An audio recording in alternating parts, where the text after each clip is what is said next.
صل علی سیدنا محمد معدن الجود والکرم وآلہ واصحابہ الکرام وابنہ الکریم وبارک وسلم صلاۃ دائمۃ سرمدا ابدا۔ اللہ عز و جل نے انسان کو پیدا کیا ہے تو جسم اور روح دو ایسی چیزوں کے ساتھ رکھا ہے کہ دونوں کا ایک دوسرے کے لیے ہونا لازم ہے۔ روح کے بغیر جسم کا بھی کوئی کام نہیں، اور روح ہے، جسم نہیں ہے تو اس روح کو بھی کوئی کام نہیں۔ روح اور جسم دونوں لازم ملزوم ہیں، اور جب تک ان دونوں کا رشتہ ہے زندگی ہے، اور جہاں ان دونوں کا رشتہ ٹوٹا تو اس کو مردہ کہا جاتا ہے۔ روح اور جسم کا تعلق ختم ہوتی ہی زندگی بدل جاتی ہے۔ اب مسئلہ یہ ہے روح اور جسموں میں افضل کون ہے، کون زیادہ اعلیٰ ہے؟ تو اب یہ دیکھا جاتا ہے۔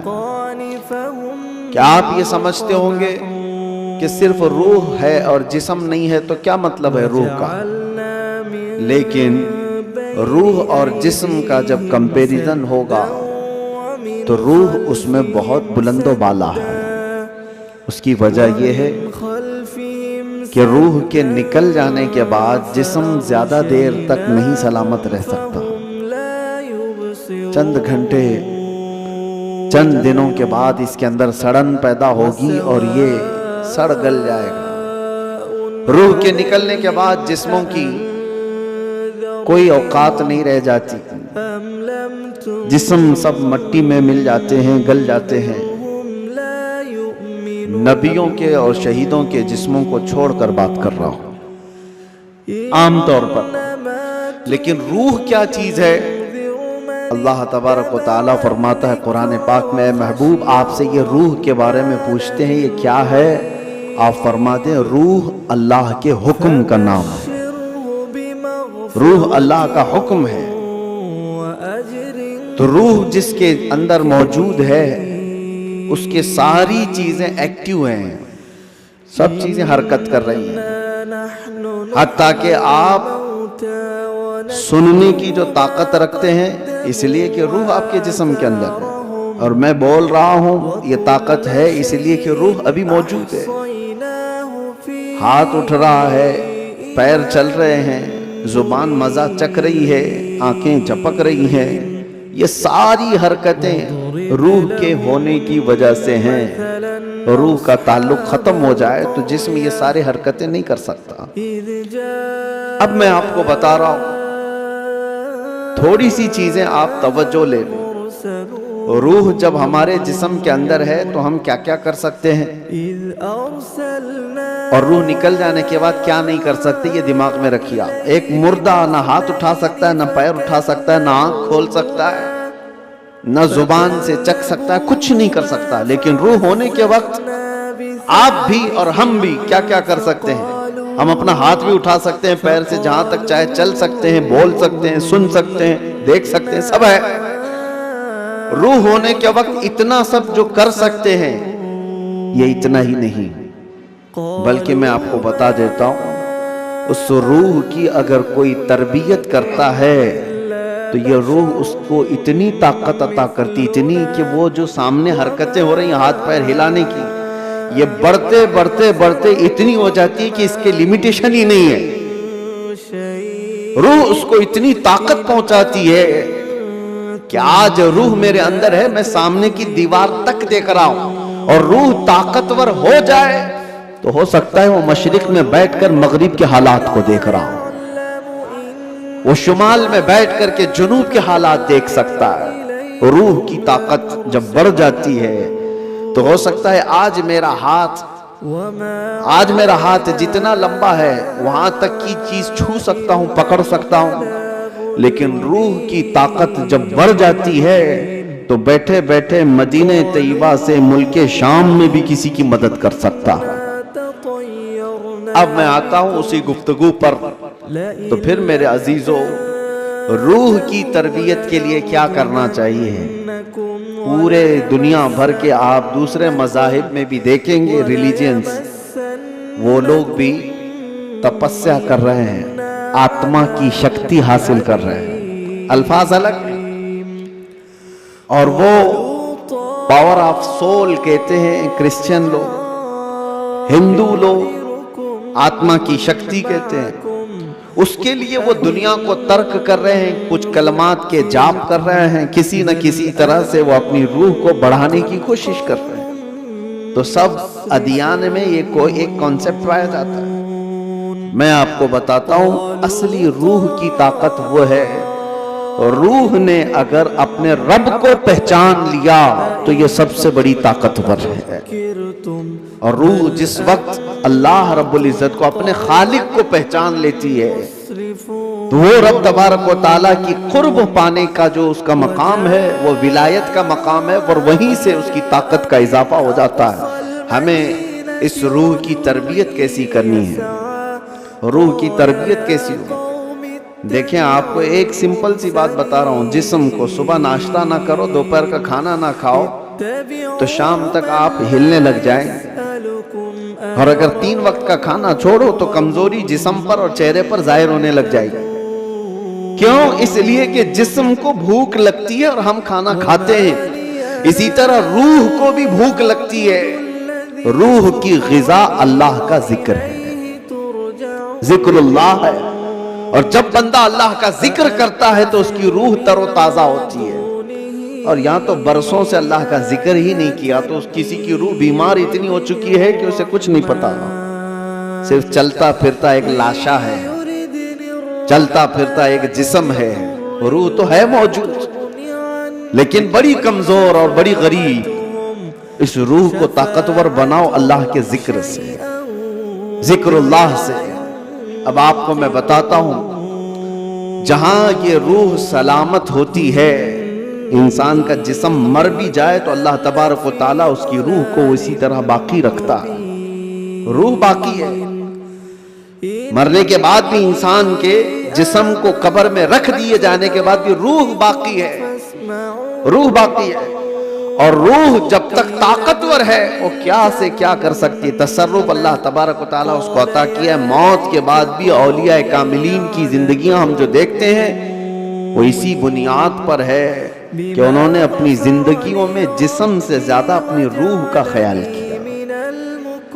لوگ اپنی باڈی بنانے کے لیے جو محنت کرتے ہیں کوئی بات نہیں، کتنے کتنے گھنٹوں لوگ جیم کر کے اپنی جسم کو مضبوط بنانا چاہتے ہیں۔ یہ جسم صرف دکھا سکتے ہیں سامنے لوگوں کو، یا کس لیے کہ فٹ رہنے کے لیے۔ کچھ لوگ کسی کو مکہ مارنے کے لیے کر رہے ہیں، لیکن اس کا 10% بھی اگر روح کی تربیت پر توجہ دی جائے تو میرے عزیزوں طاقت و قوت کا یہ عالم ہوگا کہ اولیاء کاملین کی صف میں اللہ تبارک و تعالیٰ آپ کو وہ مقام عطا فرمائے۔ روح کی طاقت کی طرف توجہ ہو۔ آج پوری دنیا اس سے دور بھاگی ہوئی ہے، ساری چیزیں ہماری روحانیت نکل گئی، ہم میٹل پر محنت کر رہے ہیں، ہم جسموں پر محنت کر رہے ہیں، ہم کپڑوں پر اپنے ظاہر پر محنت کر رہے ہیں۔ روح کے لیے جو اولیاء کاملین کے ہاں تربیت ہوتی تھی وہ خال خال نظر آ رہے ہیں۔ پہلے خانقاہوں میں جانتے ہیں آپ، ماررہ مطہرہ ہندوستان کی بہت بڑی خانقاہ ہے جہاں سے اعلیٰ حضرت بھی بیعت ہوئے تھے، امام اہل سنت مجدد دین و ملت جہاں سے بیعت ہوئے وہ خانقاہ سادات کی، آل رسول وہاں پر ہیں۔ حضرت شاہ حمزہ عینی رضی اللہ تعالیٰ نے بڑے پائے کے بزرگ ہیں، ان کے پاس لوگ آتے تھے تربیت حاصل کرنے کے لیے، اپنے زندگیوں کو سنوارنے کے لیے، یہی روح کی تربیت کے لیے۔ تو ان کو کیا کیا کرایا جاتا تھا پتہ ہے؟ سب سے پہلی چیز ان کی تربیت یہ ہوتی تھی کہ جو چیز تمہاری زندگی میں حاوی ہونے کی کوشش کر رہی ہے اس سے اپنے آپ کو چھٹکارا دلانا۔ جو تمہارے اوپر حاوی ہو رہی ہے، چاہے وہ نیند ہو یا بھوک ہو یا کسی چیز کی چاہت ہو، اگر حاوی ہو رہی ہے، غالب ہو رہی ہے تو اس سے نجات حاصل کر لو، تب تمہاری روح پاورفل ہوگی، ورنہ تم غلام بن کر کے رہو گے، اپنی خواہشوں کے غلام بن کر کے رہو گے۔ ابھی من کیا بریانی کھانے کا، بھاگ کر چلے گئے، تم خواہش کے غلام ہو۔ تم ظاہری چیزوں کے غلام ہو، نیند تمہیں غلام بنا کر رکھی ہے، جب وہ آئی تو تم تو لمبے ہو گئے۔ تمہارا کنٹرول نیند پر نہیں، تمہارا کنٹرول بھوک پر نہیں، بلکہ وہ چیزیں تم پر کنٹرول رکھی ہوئی ہیں، تو سمجھ لو کہ تم کمزور آدمی ہو، تم کمزور ہو، تمہاری روح وہ طاقت نہیں رکھتی، تم مجبور ہو۔ اولیاء کاملین کو اس کے برعکس تربیت دی جاتی تھی، بھوک پر کنٹرول، خواہشات نفسانیہ پر کنٹرول اور نیند پر کنٹرول۔ حتیٰ کہ میں آپ کو بتاؤں، حضرت شاہ مینا رحمت اللہ تعالیٰ علیہ لکھنؤ کے بہت بڑے بزرگ ہیں، وہ جب رات کو عبادت کے لیے کھڑے ہوتے، انسانی فطرت کا تقاضا ہے کہ نیند تو آتی ہے، لیکن وہ یہ چاہتے تھے کہ نیند انسان کی ضرورت ہے، اس کو بھی میں اپنے اوپر غالب ہونے نہیں دوں گا، میں جب چاہوں سو جاؤں، لیکن نیند جب چاہے تب مجھے نہ سلائے۔ نیند میری حاکم نہیں، میں اس پر حاکم ہوں۔ آپ نے کیا کیا جانتے ہیں؟ رات کو عبادت کے لیے روزانہ کھڑے ہو جاتے تھے۔ ایک دن ایسا ہوا کہ جھپکی آ گئی اور گر گئے۔ اس کا ان کو اتنا افسوس ہوا کہ عبادت میں نیند نے مجھے اپنا غلام بنا دیا، اللہ رب العزت کی عبادت سے مجھے نیند نے دھوکہ ایسا دے دیا کہ میں گر گیا، اس کا غلام ہو گیا۔ اس کے بعد سے رات کو جب کھڑے ہوتے تھے تو نمک میں سلائی ڈال کر اپنی آنکھوں پہ سرما لگاتے تھے، نمک کا سرما لگاتے تھے۔ عام سی بات نہیں، سننے میں آپ کو آسان لگ رہا ہو، نمک کے 2 تنکے بھی اگر آنکھ میں چلے جائیں تو کیا حالت کرتے ہیں، لیکن حضرت شاہ مینا فرماتے ہیں کہ نمک کو پوری طور پر آنکھوں پہ لگاتے تو ان کی آنکھوں سے خون جاری ہو جاتا تھا۔ لوگ کہتے بھی تھے کہ آنکھیں سرخ ہو کر خون بہتی تھیں، بہاتی تھی۔ آپ سے کہا جاتا کہ آپ اس طرح سے آنکھوں کو سختی کر رہے ہیں، آپ کہتے ان آنکھوں کی وہی سزا ہے جو مجھے میرے رب سے دور کر رہی ہے۔ نیند کا غلبہ مجھے لا کر کے اپنا غلام بناتی۔ خواہشات کے لیے بھی انہوں نے ایسا ہی کیا ہے۔ اپنے خواہشات پر کنٹرول جب تک آدمی نہیں کرتا، اس کی روح طاقتور نہیں ہے، اس کی روح کوئی طاقت نہیں رکھتی، وہ کمزور آدمی ہے۔ اسی لیے میرے عزیزوں، میں جو بات کر رہا تھا، حضرت شاہ حمزہ عینی، ان کے ہاں جو لوگ آتے تھے، کچھ تو پنڈت بھی آتے تھے، جوگی بھی آتے تھے تپسیا کرنے کے لیے کہ صوفی سنت ہیں، ان کے ہاں جو تربیت ہوتی ہے وہ بہت اعلیٰ درجے کی ہوتی ہے۔ آپ یہ کہتے تھے کہ انسان سب سے زیادہ کن چیزوں کا محتاج ہے؟ کھانے کا، پینے کا، سونے کا، یہی سب چیزیں نا۔ اس پر تو وہ کنٹرول کرا ہی دیتے تھے۔ کوئی ایسا ان کے پاس مجاہد ہوتا، ریاضت کرنے والا، کہ 3 دن 4 دن تک بغیر کھائے پیے عبادت میں مصروف رہتے، کچھ بھی نہیں۔ اور یہ پاسبل ہے کیونکہ اللہ نے انسان کی باڈی کو فلیکسیبل بنایا ہے، اس کو جیسا بندہ ڈھالتا ہے ویسا جسم بنتا ہے، کوئی چیز امپاسبل نہیں ہے۔ بزرگوں نے یہ تربیت کیا۔ اب ایک مقام ایسا آیا کہ کھانے پینے کی بات تو چھوڑو، یہ جو محتاجی ہے، جو بھوک لگتی ہے، اس سے تو انہوں نے کنارہ کر لیا۔ ایک شاگرد نے ان سے کہا کہ حضور، کھانے سے تو ہم محتاج نہیں ہیں، جب ہم چاہیں گے کھا لیں گے، بھوک ہم کو غلام نہیں بنا رہی یاد، پیاس بھی ہم کو غلام نہیں بنا سکتی، لیکن یہ جو سانس لیتے ہیں اس کے تو ہم محتاج ہیں، سانسوں کے بغیر تو رہ نہیں سکتے۔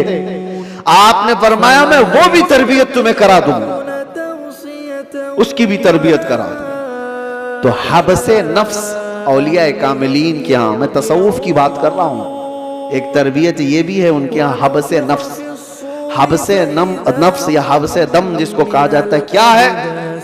ان کو سانس روکنے کی تربیت دی جاتی تھی۔ سانس روک لو، آپ اپنی ناک اور منہ بند کر کے دیکھو کتنی دیر روک سکتے ہو، شاید 1 منٹ، کیونکہ عادت نہیں ہے، 1 منٹ سے زیادہ اپنے ناک اور منہ کو پکڑ نہیں سکتے۔ لیکن تربیت کے بعد ماررہ مطہرہ کی تاریخ میں ہے، حضرت شاہ حمزہ عینی کی بارگاہ میں جو تربیت پاتے تھے، ان کو سانس روکنے کی جو تربیت دی جاتی تھی،